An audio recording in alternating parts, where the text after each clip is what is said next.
Welcome to Scribe in the Dark. This is a narration of The Last Shield, Book 1, in the Last Shield trilogy. Chapter 1. Rain pattered on Alec's bare head like drum beats on a shield, streaming into his eyes as he stared, unblinking, into the dark. He stood guard outside the last stand, motionless, a living statue weathered by years and storm. Cold seeped into his bones. The damp clung to his skin like a second layer. His soaked-through cloak clung to him, uselessly, adding nothing but weight to his misery. Not that he noticed. His job was simple. Loom in the doorway, look mean, and keep the peace. The merchant who'd hired him, a man named Albos, hadn't picked Alec for his wit or charm. No, it was his bulk that sealed the deal. A towering frame, and the kind of weathered stare that made most men think twice before trying their luck.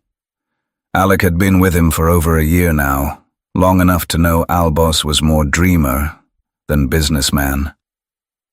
He exhaled slowly through his nose. Drunken patrons staggered past, fumbling with their belts, to piss against the wall before stumbling back inside. The stench of ale and sweat hung thick in the damp air. Alec didn't mind it. If anything, he envied them. A few strong ales and a warm bed. Sounded far better than standing out in the rain like a forgotten statue. But if Albos was working, that meant Alec was working too. Inside. Albos was still trying to flog rugs, of all things, to a crowd more interested in drink than decor. The warm air was thick with pipe smoke and the scent of roasted meat, a stark contrast to the cold wetness outside. He'd sunk a small fortune into what he'd sworn would be the next great trend, Gunora rugs, imported from the southern reaches. At one point, they'd been a luxury item, the must-have piece for the wealthy and pretentious. But fashions shift, like tides, and Albos had missed the wave. Now, he was stuck with half a ton of rugs. No one wanted. Alec doubted tonight would be any different. Albos would moan about his luck, and he'd go home with sore legs and unanswered questions. Fuck off, little man. The voice was low and gravelly, thick with restrained irritation. Okay. Not a fan of rugs. Got it. The response came quick, light-hearted, unmistakable. Alec knew that voice. Albos. With a sigh, he straightened, the weight of familiarity settling on his shoulders. It wasn't fear or anger he felt, just a tired certainty. Trouble never stayed quiet for long, and it was always his job to clean up the mess. A crash rang out, loud and sudden. A body slammed into a table with a sickening thud.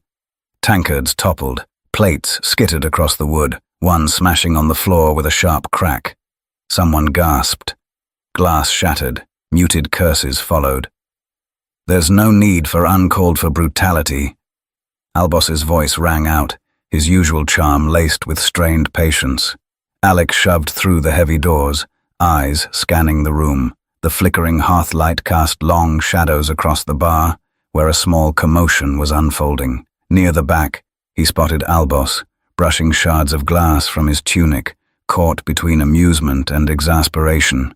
A bald, thick-shouldered brute had him by the collar, lifting him effortlessly. A few patrons near the scuffle shrank back in their seats. Drinks clutched tighter. A barmaid froze mid-step, her tray trembling in her hands. Albos dangled, like a cat held by the scruff, his feet barely grazing the floor. Honestly, is this really necessary? He asked, brushing imaginary dust from his sleeve, as if being manhandled was merely inconvenient. I don't want any of your shit today, the man growled. I just want to drink in peace. All right, Albos said, raising his hands in a placating gesture. Come on, mate, I'm just trying to make a little gold here. His voice dropped as he addressed the man, bravado giving way to a note of nervousness. Alec sighed through his nose again. He could see it. the way the man's jaw clenched too tightly, the flicker of violence coiled beneath his skin like a drawn bow. Years of standing outside taverns had taught Alec to spot the ones ready to snap. His instincts screamed that this man was seconds from swinging. He measured the distance, weighed the odds, and stepped forward. This wasn't going to be talked down. Sooner or later, someone was taking a punch. The only question was who. He stepped forward, resting a broad, calloused hand on the man's shoulder. "Put him down, lad," Alec said, voice calm but firm. "I know he can be annoying, but leave him be." He softened the words with a faint smile and the hint of good humor, doing his best to de-escalate. Last thing they needed was another inn banning them. The bald man sneered, but let Albos drop. The merchant landed with a thud, groaning as he straightened his tunic. The brute turned to Alec and hesitated. He wasn't looking eye to eye with the man. He was looking up. Alec stood a full head taller and easily outweighed him by 5 stone. Maybe more. The man cleared his throat and puffed up his chest. "Me and my boys were just trying to have a quiet drink after a long day of honest graft," he said, recovering a bit of swagger as 3 others slowly rose from a nearby table. Quiet drink and honest work, my arse, Alec thought. He'd seen them leering at the barmaids all evening, hands wandering, words slurred and venomous. He'd been on the verge of stepping in before. If not for Albos's warning to avoid brawls, he might have already done so. They weren't workers. Not the kind Alec respected. The kind who broke their backs for coin, who protected their own and earned their keep with calloused hands and honest sweat. These men were bottom feeders, opportunists who saw weakness as something to be exploited, not shielded. Boiled leather armor, cutthroat daggers, cudgels swinging from their belts. They were the sort of scum who preyed on the tired and the weak. Still, Alec said none of this. Instead, he offered that same easygoing smile, salt and pepper beard shifting as he did. "Let's not make a mess," he said. "It's too bloody wet outside to be cleaning blood off the floor." For a moment the room held its breath. The fire crackled. A chair creaked. No one moved. "Look, lads," he said evenly, addressing the bald man and the others who were now standing at full height. "Let's just live and let live, all right? I'll take the little man here, he'll buy you each a drink, and we can leave it at that." He kept his tone friendly, polite, offering a small shrug and a tight-lipped smile that didn't quite reach his eyes. The bald man smirked. "He can buy us drinks all night to make up for his rudeness." "Rudeness?" Albos scoffed. "I'm not the rude one here." Alec shot him a sharp look. "Shut your mouth, you little moron," he thought. Turning back to the bald man, he sighed. "See, now that's not very fair of you, is it?" He still kept the easy smile, but it was growing thin. "One drink is more than fair." The bald man's smirk widened. "Nah, I don't think it is." Alec's eyes flickered downward, just in time to see the bastard's hand moving toward the cudgel looped at his belt. At the same time, the other 3 were shifting, slowly flanking him. The smile dropped from Alec's face. Fuck de-escalation. Alec's jaw clenched. He was done pretending. His boot shot forward, slamming square into the bald man's chest. The force sent him flying across the inn, crashing into the bar with a loud thud. Tankards rattled. A barmaid shrieked. The man groaned, dazed. Alec exhaled through his nose and rolled his shoulders. "All right then," he muttered, bracing himself as the other 3 closed in. The smallest of the 3 lunged at Alec first, coming in fast from his left. The other 2 weren't far behind, closing the distance with grim determination. Alec surged forward to meet them, but a sharp pain flared in his knee. "I'm getting old," he thought bitterly, the ache in his knee a familiar ghost of a break he'd taken years ago during a job gone sideways. He caught the little man by the throat, yanked him in close, and slammed his forehead into the man's face. There was a sickening crunch as his nose shattered beneath the blow. The man dropped like a sack of stones, clutching at his ruined face, blood pouring between his fingers, tears streaming from his eyes. "Look out!" Albos shouted. A tankard flew through the air, hurled by Albos with surprising accuracy, striking one of the other attackers square in the head just as he raised a dagger, poised to drive it into Alec's back. The weapon clattered to the floor as the man staggered. No time to thank Albos. Alec spun on his heel and drove a fist up into the man's jaw. The crack echoed through the tavern like a snapped branch, drawing a collective wince from the crowd. The blow landed cleanly, and the man crumpled without a sound, limp, unconscious. Now there was only one left. He stood frozen, eyes flicking between his groaning comrades on the floor. For a moment, he hesitated. Then the landlord roared, his voice cutting through the chaos like thunder.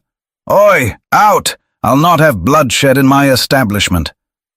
"Out, I said," the landlord bellowed, face redder than a boiled beet. Albos stepped forward, shoulders squared and chin raised, pausing just long enough to let the tension stretch, staring down the last thug still on his feet, with a bravado that barely masked the twitch of nerves at the corner of his mouth. "Didn't you hear him?"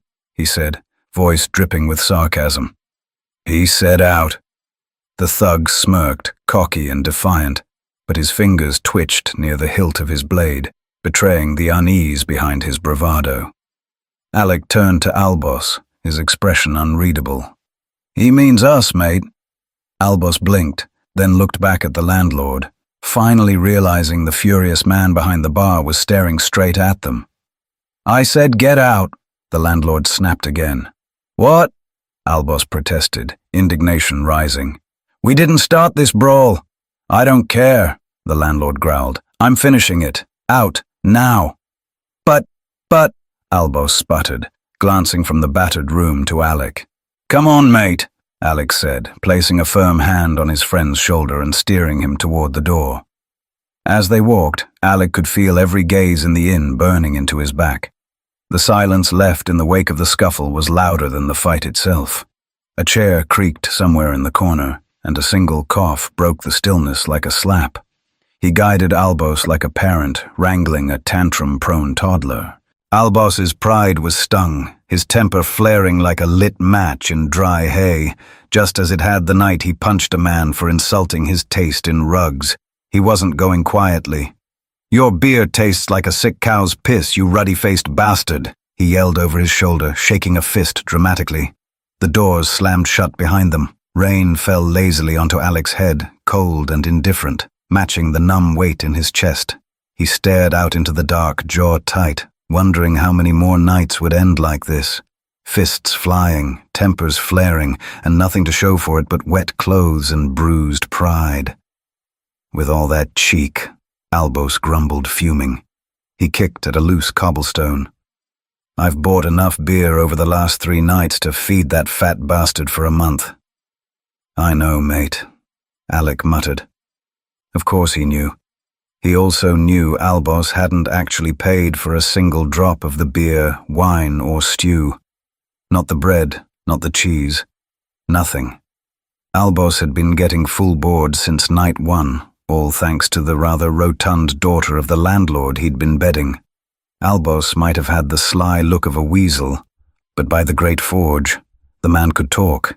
It irritated Alec sometimes, how the bastard could wriggle out of anything with a grin and a story. But there was something grudgingly admirable in it too, a rare, maddening gift.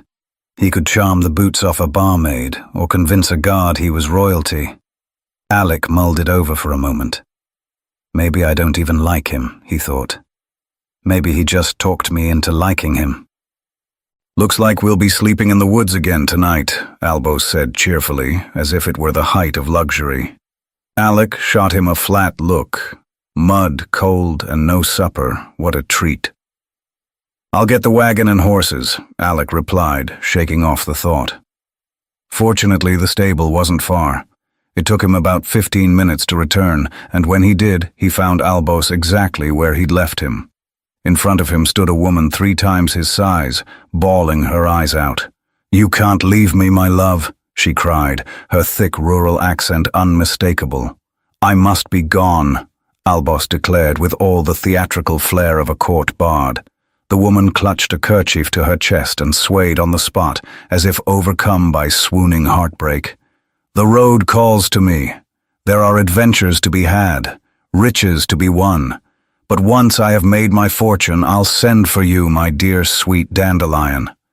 Alec rolled his eyes. He'd seen this performance before, same lines, same overdone gestures. Last time, Albos had promised to name a goat after the innkeeper's daughter. Lines, same overdone gestures. Albos always did this. But then the woman sobbed. "I told me, father, we are to be betrothed, linked in life and death, forever." Uh-oh, Alec thought. Albos's eyes widened, and in that same moment a crossbow bolt screamed through the rain, missing his head by mere inches. "You fornicating fucker!" roared the landlord, a red-faced mountain of a man with wild hair and a filthy apron, bursting out the tavern door, fumbling to load another bolt. Albos turned and sprinted toward Alec. "We need to go!" Alec was already mounting his horse. Albos leapt onto his own without breaking stride. "Father, no! We are to be married!" the massive woman howled. Albos kicked his heels into the horse, which took off at a gallop. The landlord had managed to load another bolt, but just as he raised it to aim, his daughter bumped him. The shot went wide, vanishing into the trees. "Goodbye, my love," Albos called dramatically over his shoulder. "Let us hope destiny sees fit to place us together once more." And with that, he vanished into the woods behind Alec, rain pouring and laughter chasing them into the night. The scent of wet earth rose with each step, mingling with the sound of twigs snapping underfoot. You've been listening to Chapter 1 of The Last Shield. Stay tuned for Chapter 2, From Scribe in the Dark.